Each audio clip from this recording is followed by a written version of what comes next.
Okay, well, thank you everybody for joining our focus group. Today we are talking about a very important topic to most people. Um, the sorry, basically addressing top concerns that parents have in education. And as a parent, this topic really hits home for me. Um, I'm not sure how exactly I personally, I don't know where to start, but um, if anybody has any, uh, I guess, topics to bring up that they want to add, and then we can all go through each topic individually, because I'm sure a lot of us have the same topics. So I can start with one. Um, I would say my top concern is in education is that my kids are, I guess, not are losing their creativity mostly. I see the 3-year-old imagination that my toddler has, and it's so beautiful. And I dread sending her to school and losing that. So that is my probably number one. Yeah. Um, Why don't we summarize the three that we sent in the invitation, which were um, concern about students' mental health and then safety protocols in school yeah, and specific educational approaches. So anything that falls under those topics too.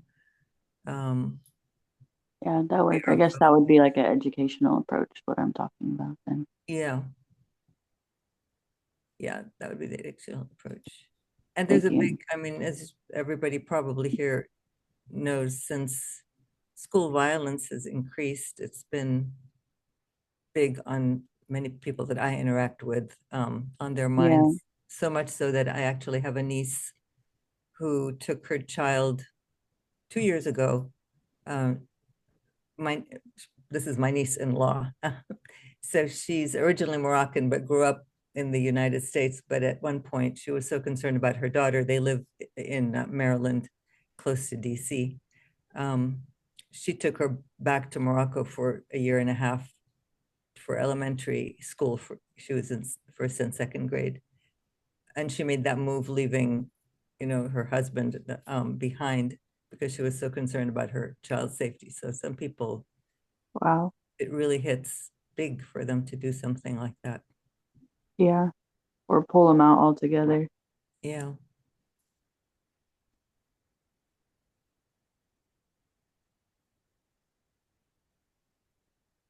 Oh, we lost Richard. There we go. Safety is a really big one. I wonder how schools compare in Morocco, though. Did you get to ask her? No, I didn't, but I thought, wow, that seemed less of a risky situation to her than having her daughter here in the US, which was It's interesting. wild, right? Yeah, yeah. And that's a tough one, I think, for schools, because how do you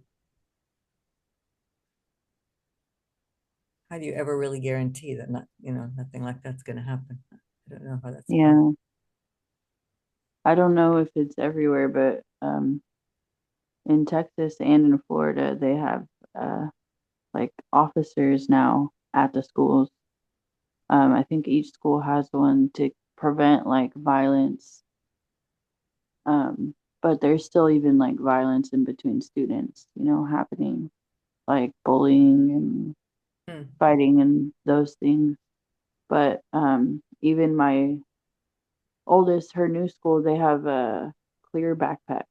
So it's like you can only see, or I mean, you have to see everything they're bringing to school. Mhm. Julie has her hand up. Yeah, go ahead, Julie. Thanks.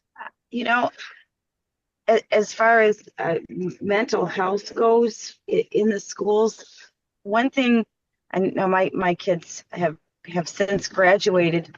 One thing that troubled me tremendously was the overemphasis on sports. It fosters this spirit of competition and this need to be better than and winning. And there are those that argue, oh, it's a great outlet, and I'm sorry, I have to call BS on that. I think it's fueling this feeling of competition and the prioritization of um, physical ability and athletic ability above other pursuits. I just think we're creating imbalances in young people by overemphasizing that. Yeah, Yeah, I agree, Julie. And I think what would be helpful is not necessarily to detract too much from phys ed kind of things, but to frame them in a way and to take the competition out of it. I mean, both my children didn't participate after being in one of them baseball and the other one football for one semester. After experiencing the kind of competition and drive that was needed, they both dropped out. But I think that it can be framed in a different way. I mean, teaching people team cooperation is a wonderful thing if you can take advantage of that in a situation like phys ed and get away from scoring and, you know, you celebrate good behavior and good skill instead of winning, if that makes sense at all. Um, yeah, I've heard of yeah, something called collaborative competition, which can sure foster, teamwork and team building. And another thing that I've seen school or something I've seen schools doing for a push towards better well-being and mental health is implementing mindfulness practice, which I think is really transformative. What are y'all's thoughts on that? I'll jump in with a couple of thoughts here. I'm fighting a cold. I don't know if I'm going to be able to keep talking. I might just turn my mic off at some point. The things I'm hearing, the negatives, the violence, the competitiveness, the mental health problem, they're all very real. The ideas that you were just mentioning, Amber, the collaboration and just working as teams. The schools are not cultivating the latter; they're cultivating the former.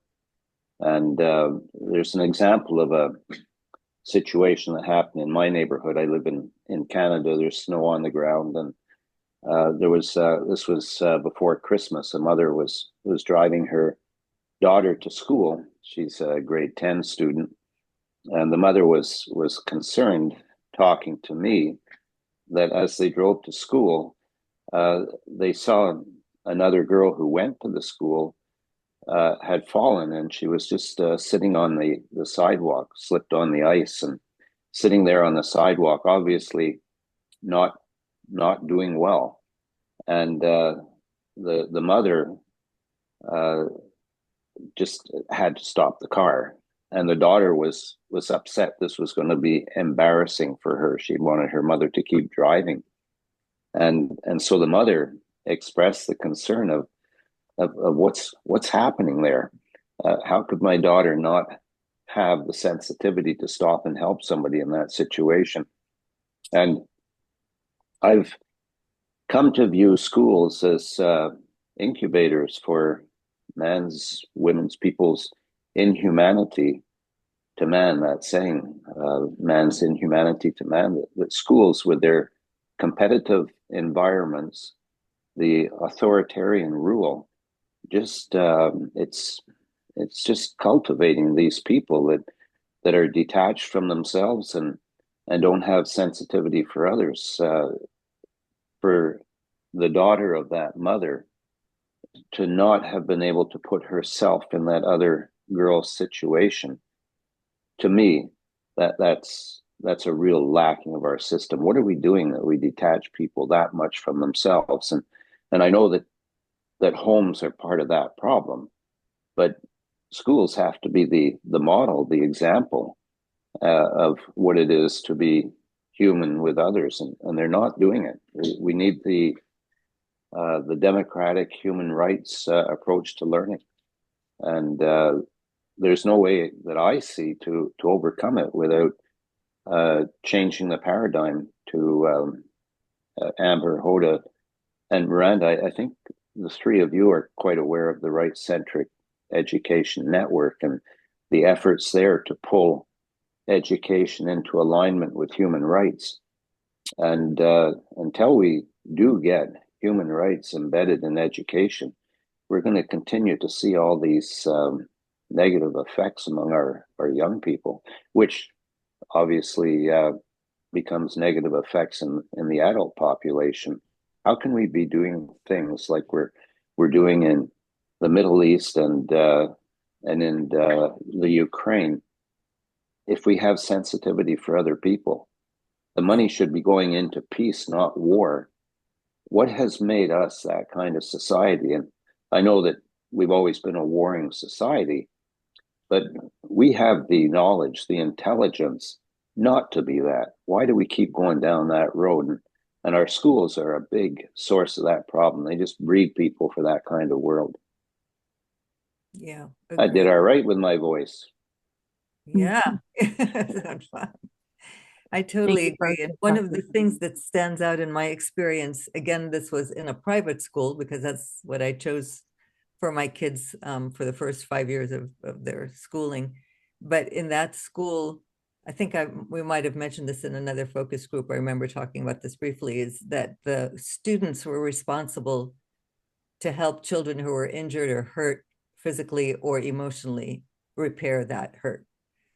The teacher would pick a student if it was a student involved in hurting the student, pushing him accidentally, whatever it is, that was the student that took the child to the office to get a Band-Aid to make him feel better. Or if someone made someone cry, it was up to them to change that, to understand what just happened and to make the other child feel good again. So it sounds so simple, but it starts to train you to be aware how your actions and what you say impact other people and that it's not okay. Yeah, I don't know. This is where the democratic schools like Sudbury Valley and the schools that are portrayed in the school circles video are really useful, because you see the world's not perfect. Two people are going to have differences. The more people you have, the more differences.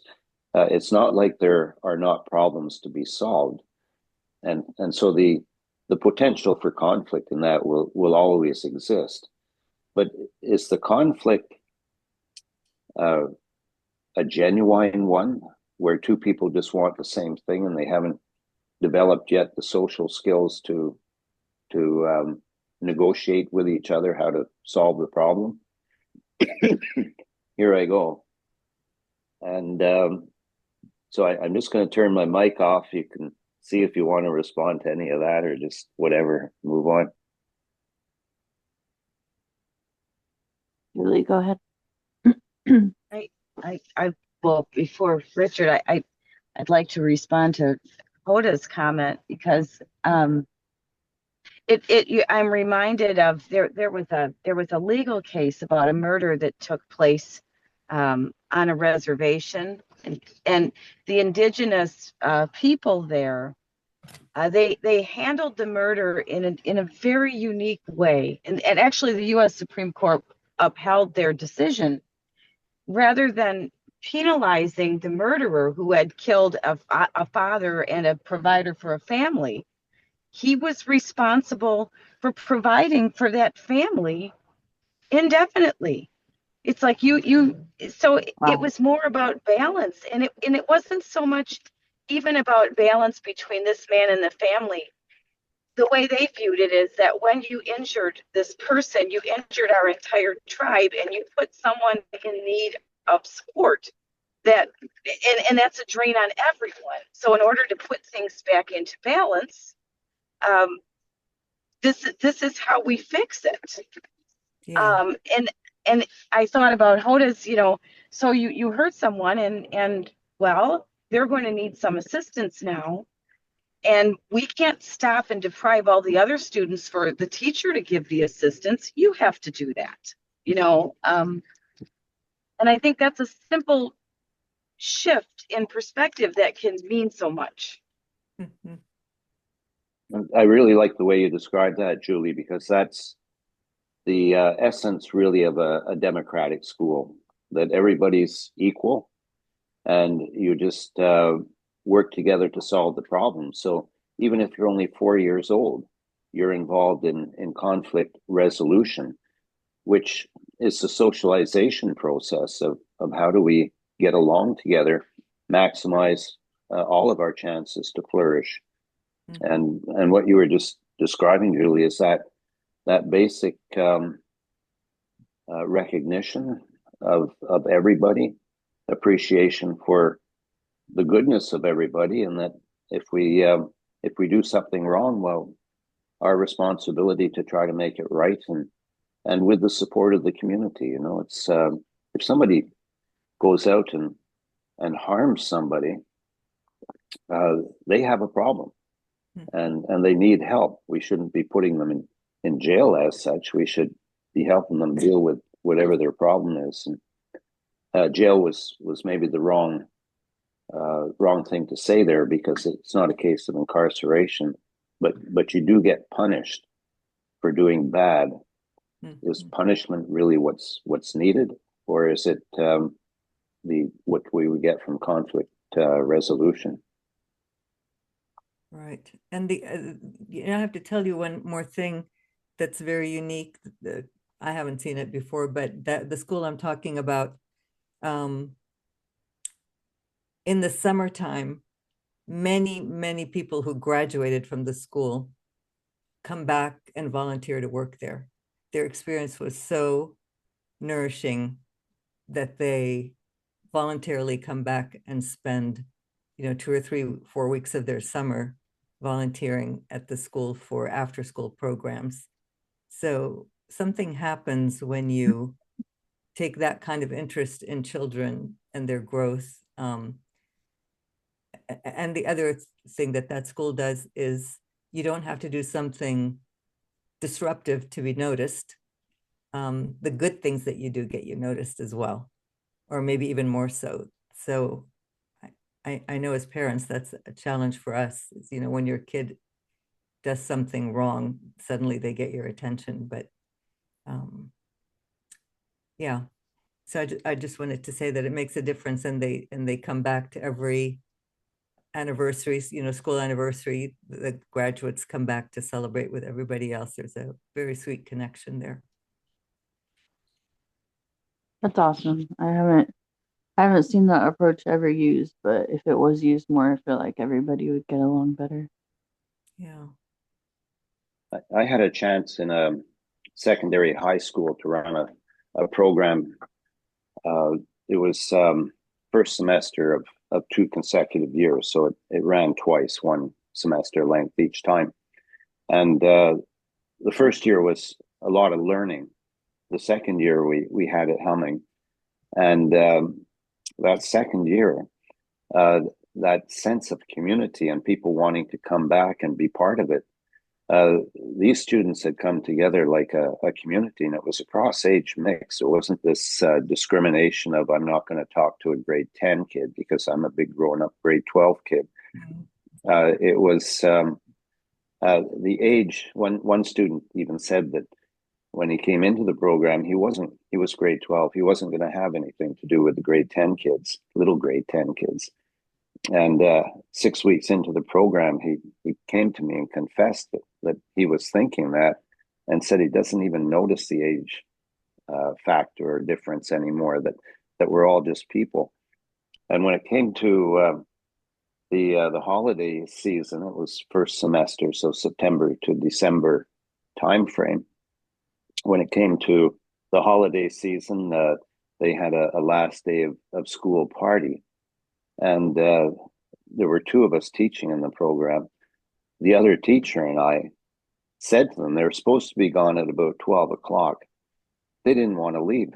By 2 o'clock, the other teacher and I said, hey guys, we've got a life, you got to go. And so these are kids that if they had had the opportunity, it didn't work out. But Hoda, you're making me think. Every time you run something, you realize how you could have run it better. And one thing that we could have done better was keep that community together. We just all went our own ways afterwards, and yet for sure, if there was something that kept them knitted, they would be those ones that wanted to come back and reconnect. And they were, each person became appreciated for their strengths. They weren't targeted as weak, like in a typical class.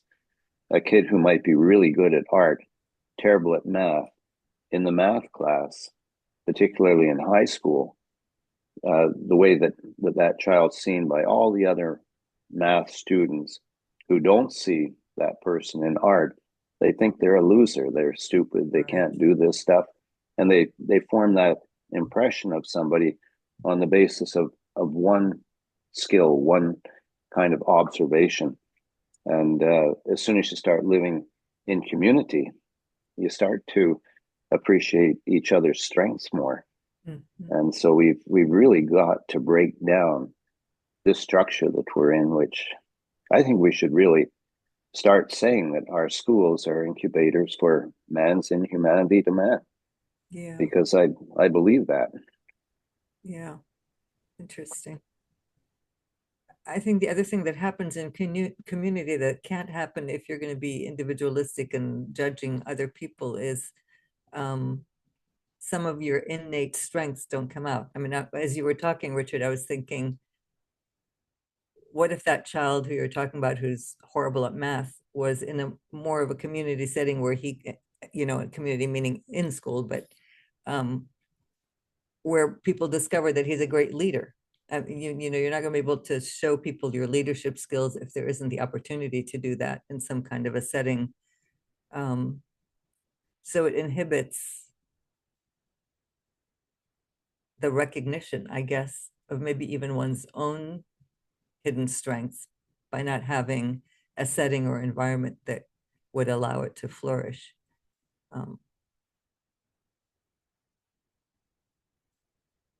I absolutely witnessed that in the program I mentioned, Hoda. Two examples. One boy was he had a real self-esteem problem. One of the trench coat gothic type kids of the day that would walk down the hall and be shunned by everybody and would recoil if somebody were to approach him. And in this program, he became the resident artist, and he just began to shine. There was another boy that I'd had the year before in a typical grade 9 science class.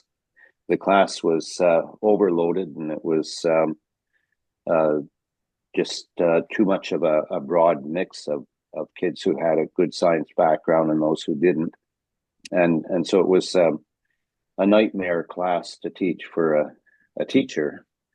This Vietnamese boy that was fairly new to Canada and was still struggling with English was absolutely miserable in there. He didn't want to participate.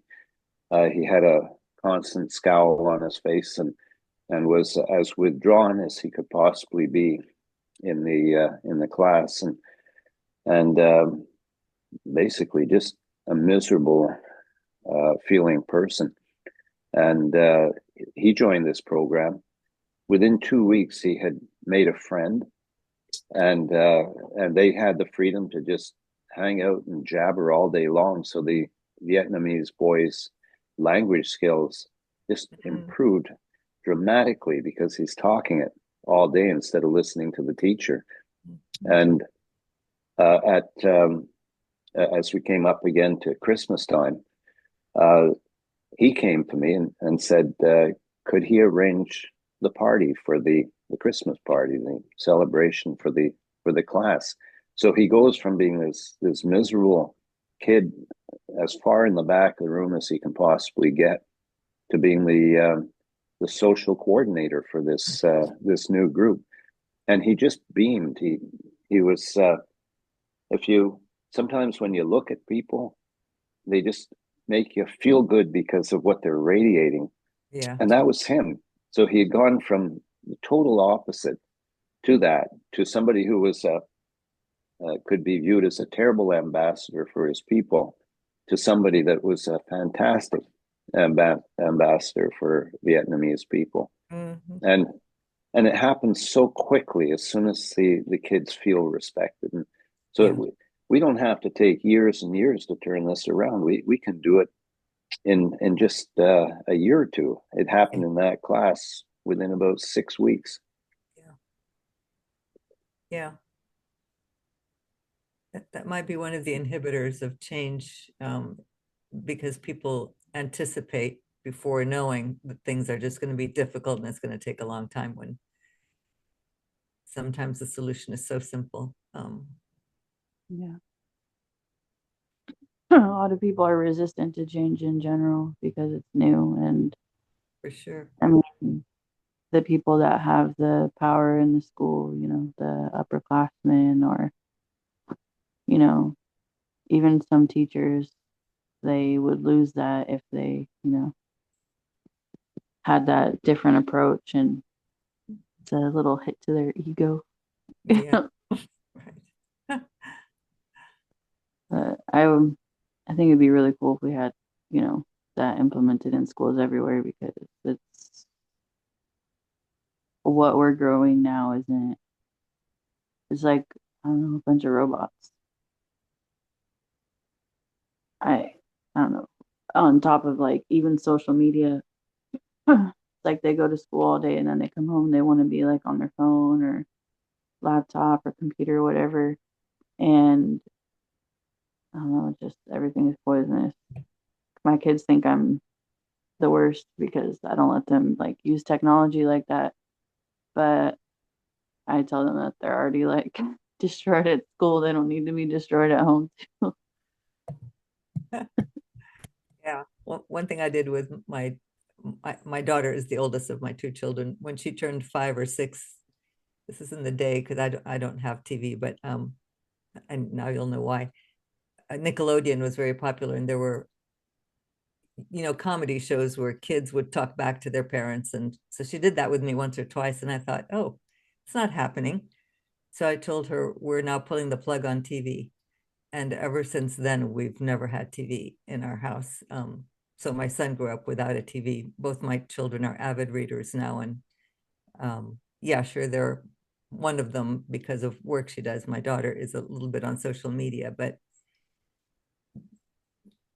yeah, the indulgence of that exposure to me is pretty damaging. It's just not a kind um, medium. It's not a medium of connection that's positive like it's supposed to look.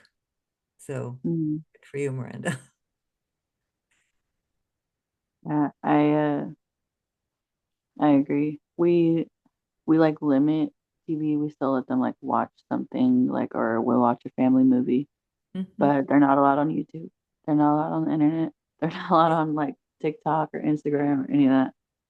But I feel like it all starts though, like in the schools, because even as much as I limit them in the school, like, oh, because they have some places have a ban on phones in the school. And a lot of parents are like, oh, what if something happens? And most teachers have a phone in their classroom, you know, if there ever anything did happen, or if you ever needed to call your mom, you could call her. But I'm actually like an advocate for not having the phones in the classroom, because if like my middle child, she comes home doing these things that she learned either at school or someone showed them on their phone, and it's just garbage, and then my 3-year-old's absorbing that, and I'm having a hard time limiting what my 10-year or 11 now 11-year-old is teaching my 3-year-old. Mm. I It's so hard to manage. I don't like, without being like, stay away from your sister, you know. Go ahead, Amber. We have a message in the chat from Angie. It says, I agree about schools' inhumanity. Childism, especially disempowerment, is not acknowledged in society.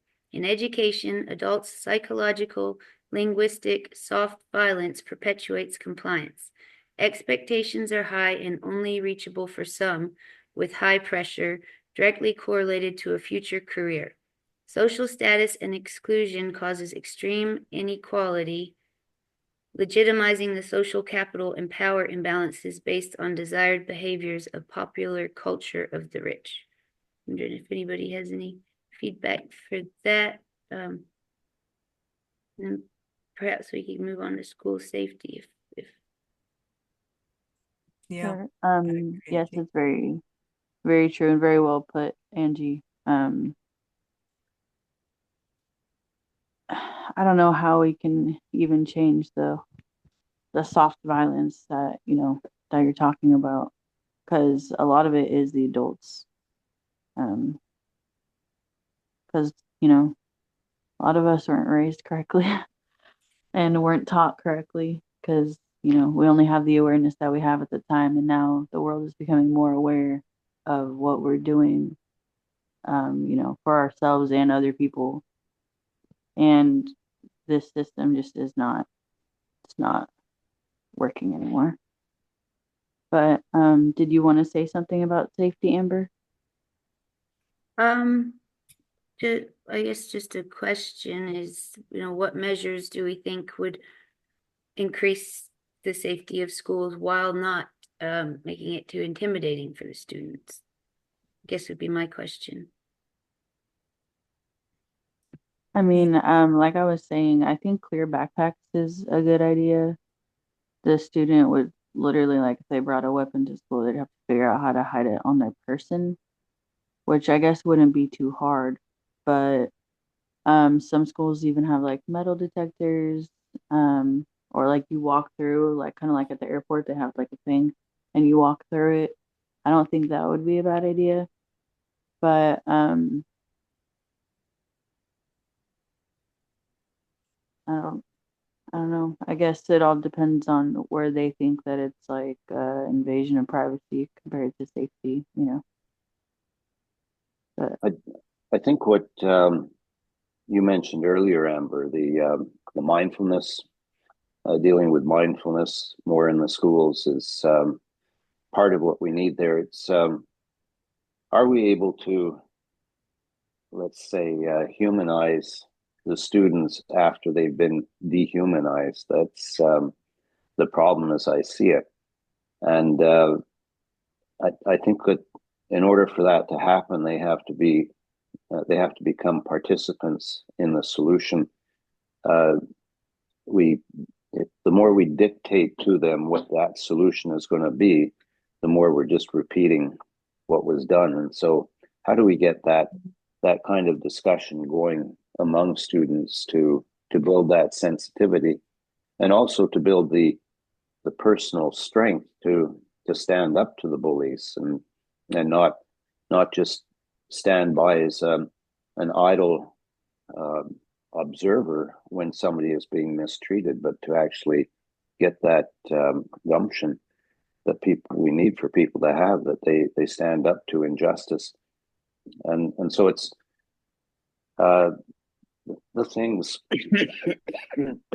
that we're seeing being implemented are they're really just band-aid solutions. They're trying to keep the cap on the problem, and they're not really dealing with it. I put in chat, and Amber, we can't share with everybody, but if you could share the link. Absolutely. I'm going to come back to this. I'm going to have to cough. Sure. I believe that the more we can foster and cultivate, emotional intelligence, self-regulation, empathy, it won't happen overnight, but the violence, I believe will start to decrease greatly. I think that that's really important. I just shared the link that Richard had, hospicing change, or I missed the yeah, hospicing the old regime. Somehow I didn't get that in there. it all starts like, in the mind. So it's like even if you do all the measures you can do, if all the kids are messed up inside, then they're just gonna leak that out, regardless. But it is amazing to me, even when my older daughter, she's in middle school, and when they have fights at school, everyone just crowds around and watches. Like you're right, nobody does anything. If anything, they record it, but they don't help. Yeah. And yeah, it's like a live entertainment more than anything. They're Yeah, not seeing that somebody's being injured. and I think schools hesitate to just confront the issue. I mean, if I was a Mhm. teacher in a class, I would almost regularly, I mean, make it not almost, I'd make it part of my routine. And I don't know how often it would need to happen, but it would be to paint a scenario. So we're going to talk about school violence, and um, somebody in the class is going to be designated as someone who has either some anger towards someone or um, feels that they could play that role just for role playing in the classroom. And so, here are ways you can deal with it. You can Mhm. bring a gun to school. You might get away with it. Here are the consequences, but what is it that you're expressing? And the kids have to figure out ways to solve that problem without the violence. What would that look like? What would that be? Is it an emotional thing? Is it a mental thing? But yeah, the emotional intelligence, Amber, that you mentioned, and the skills for kids to understand that they have options. They can be angry. It's good to express anger, but Mhm. it's not good to express anger that harms other people. We have to figure out internally what's going on. Um, yeah, so I think usually when there's something big and scary, we don't talk about it, like we don't face it and talk about it. Um, and that's part of the thing where kids have to hide their anger. They haven't been taught how to face what it is that's making them angry and be able to talk about it. There's no safe space, I think they feel, to be expressive of that, and it's seen as a negative thing instead of an opportunity for growth. Absolutely. And Yeah. like what Joy had said, she does the challenging behaviors through a neuroscience lens. She said that, not unlike adults, children have these big feelings in these little tiny bottles. And it's recognizing that and finding healthy ways to cope with it. And I see mindfulness being, extraordinary, an extraordinary tool that we all have in our tool belt, and breath work. Just let's say you get overwhelmed, you just take a deep breath in, breathe out, and it's like, okay, well, it's not so bad. So I think that we need to start using these tools that are so readily available and that we're all born with in our tool belt, and that will in turn help us brighten the future. I overuse that, but I'm sharing Very the true. messages. I'm so sorry you guys can't send messages to the group. I'm gonna have to go back in my settings, and I thought I'd already gotten that sorted out last Julie year. said, I think the energy of preventing violence gives power to violence itself. It assumes that violence is a given. If you focus on fostering kindness and humanity, you give power to that. That's, I just want to say that that's very true.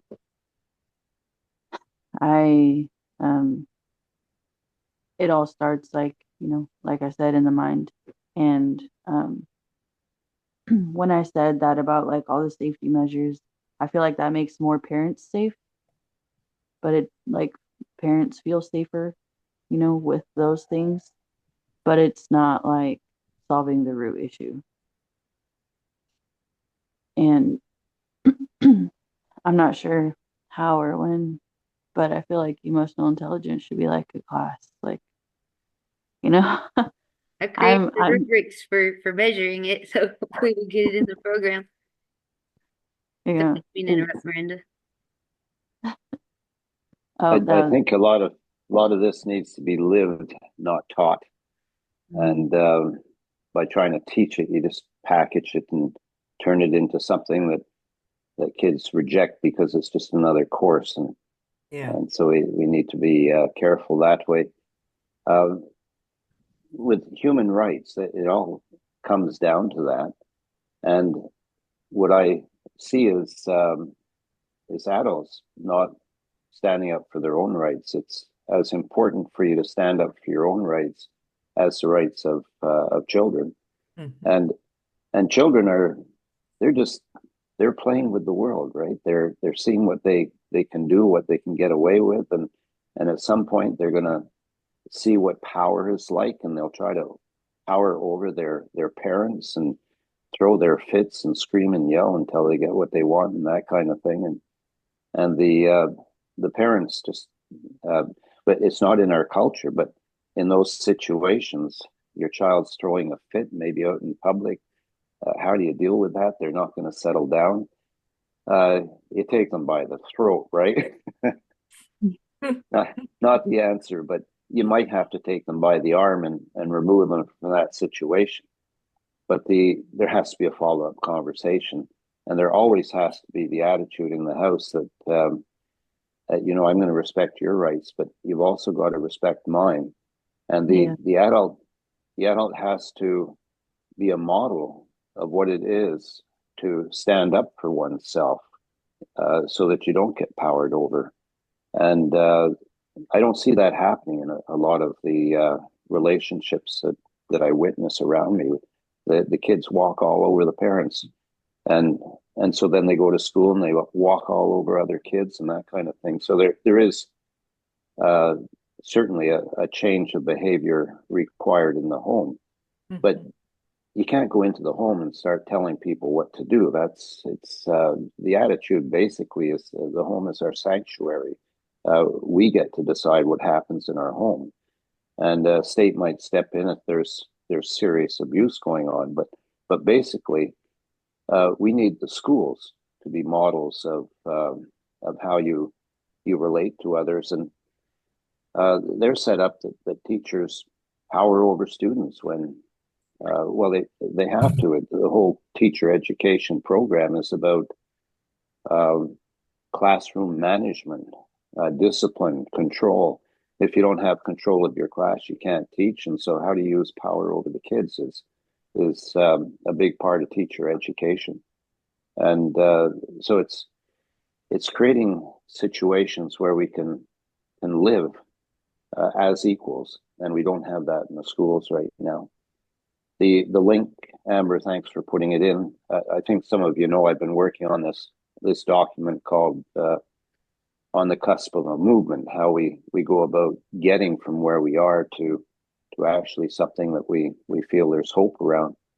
And in that document, uh, it one of the things that I've tried to emphasize there is that parents need to have choice, students need to have choice, but right now, majority of parents still subscribe to the idea that my kids need school, they just need good teachers. And even where you have good teachers and good schools, kids are getting into trouble. So the system is the problem. It's not the teachers. And so, although the majority of people are still subscribing to the conventional school system, we need to start offering people choice within that school system. And so in that paper that I've been producing, there's that draft copy there, and there are 4 programs that could be used within schools to start getting people used to the idea of self-directed education, being responsible for self, having the choice that I don't have to do conventional schooling. I can go to my local school and actually have the opportunity to do things my way. And part 2 of that paper details that program that I've talked about and how it can be used just to create for a semester, even for students, what it's like to experience some of the things I described. And then if they like it, let them sign up again, take it a second, a third, fourth time, expand it into a full day program, and open it up to more students. And this is how we can start from just the small number that really want to start changing things, grow it into systemic change. And that's problem solving all the way along. But it was problem solving that took the Kitty Hawk to the kind of supersonic jet that we have today. And what we need to do is take the public school system out of the trash can and build it into a supersonic age of learning. Mm-hmm. Yeah. Problem solving all the way.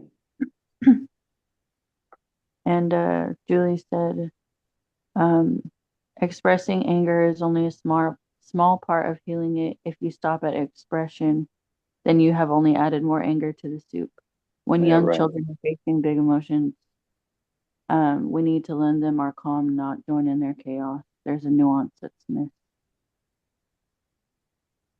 I'm going to have to go in a couple of minutes, but if I could just reinforce what some of you know I'm working hard on right now is the Learning Planet Festival. And what we're trying to do is to get people to show up for it as if it were an in-person event, as much as possible, connect with people. Obviously, it would be more fun for us right now to be sitting in somebody's living room together and having this kind of discussion. What's the best we can do given the distances that we're dealing with? And there's a section on the Uniting for Children and Youth website that talks about how to live an online festival as close as possible to how you would live an in-person conference. And when you go to a conference, you're showing up, you're visible, your voice is right there to be heard, you're mingling with people, you're connecting with people. As much as possible, simulate that in an event like the festival. And so we're hoping that people will show up for the festival in numbers greater than ever, living it that way, with the idea of let's, as much as possible, create that sense of community, that people want to work together, move things forward together, and then from there, whatever we learn from the festival, what can we take from that to do even better with something bigger later? And we're looking kind of at November 20th, the day to celebrate the Convention on the Rights of the Child, all about human rights with young people, as being the next major thing that we might undertake, which would give us lots of time to plan better. We're rushed right now because the holidays, the way they came up, and the newness of the right-centric education movement.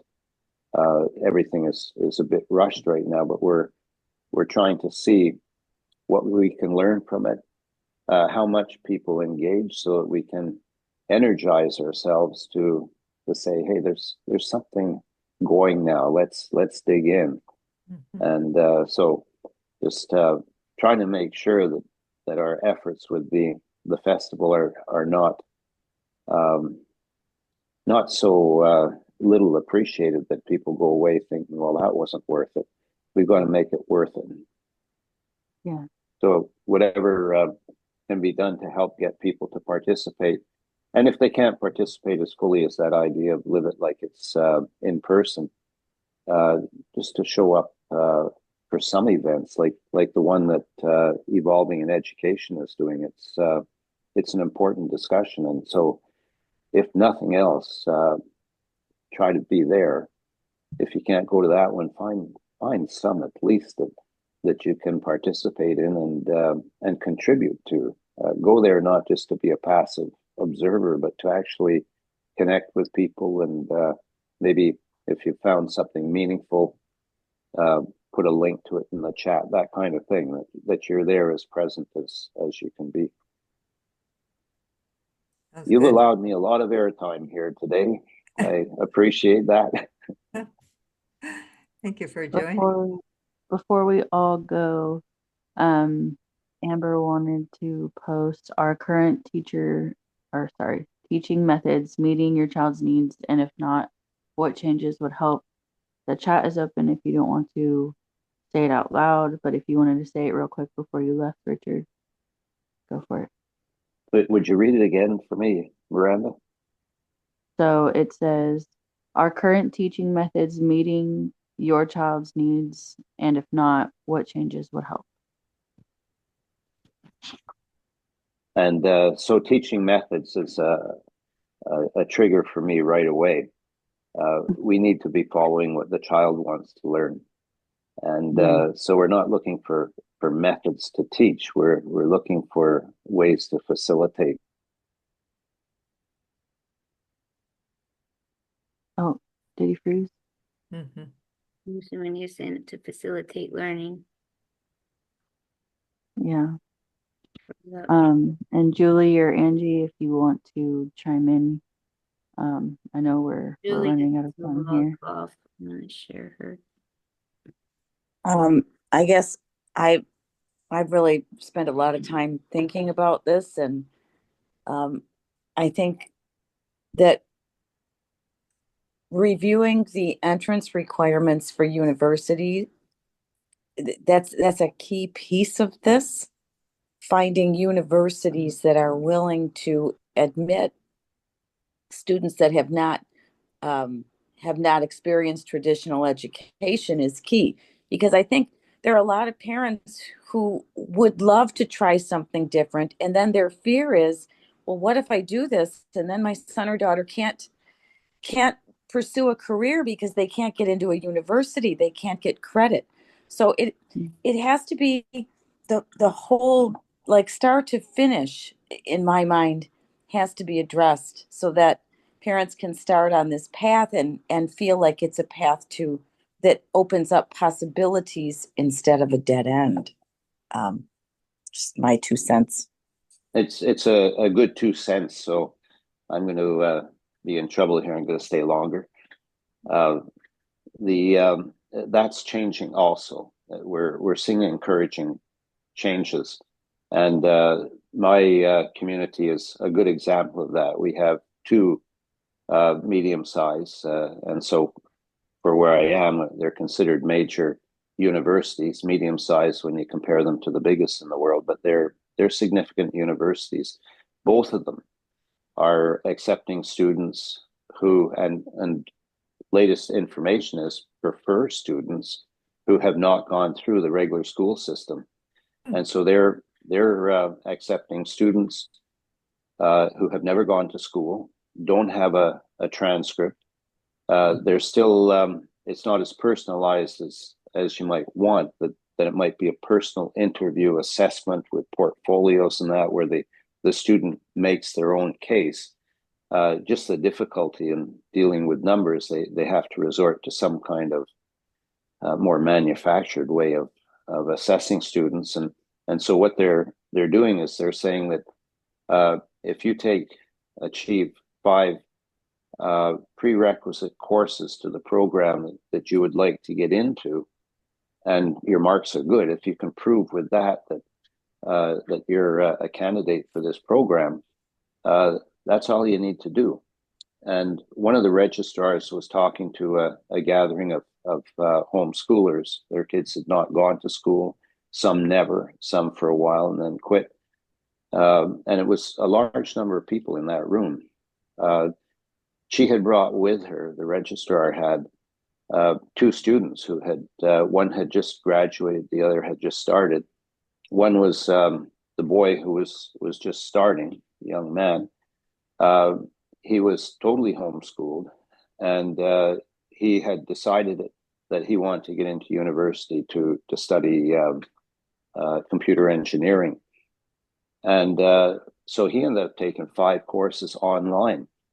And because he was a good self-directed learner, he achieved those 5 credits in short order. And so in a very short time, he gets accepted to the university of his choice in this case. The young lady was, when she was 14, she took a university course as a special student and did well. Took some more. She ended up, I think she was around 16 when she was accepted into the university in journalism. And the courses that she had taken weren't the high school type courses. They were special student courses at university. So her courses, a number of them, counted towards her degree already. So there she is, 16, already got credits behind her at the university level. And that's what's happening now. And that's game changing because it's like what one of the events that's taking place at the festival is by Ken Danford and Pat Faranga, both people who believe that the title of their talk is that learning is natural, school is optional, and so you don't have to go to school. Learning's natural, and so they're providing this insight, this opportunity for people to get their education, not having to go through all those earlier hoops that are creating difficulty for people. That's great. Wow. It's a game changer, actually. Yeah. As soon as people start to realize that. Trouble is, if you have kids that have been schooled for too long, they're not very good learners on their own, and so there's that period of deschooling that's required when they get back up to speed as to what it is to be a natural learner.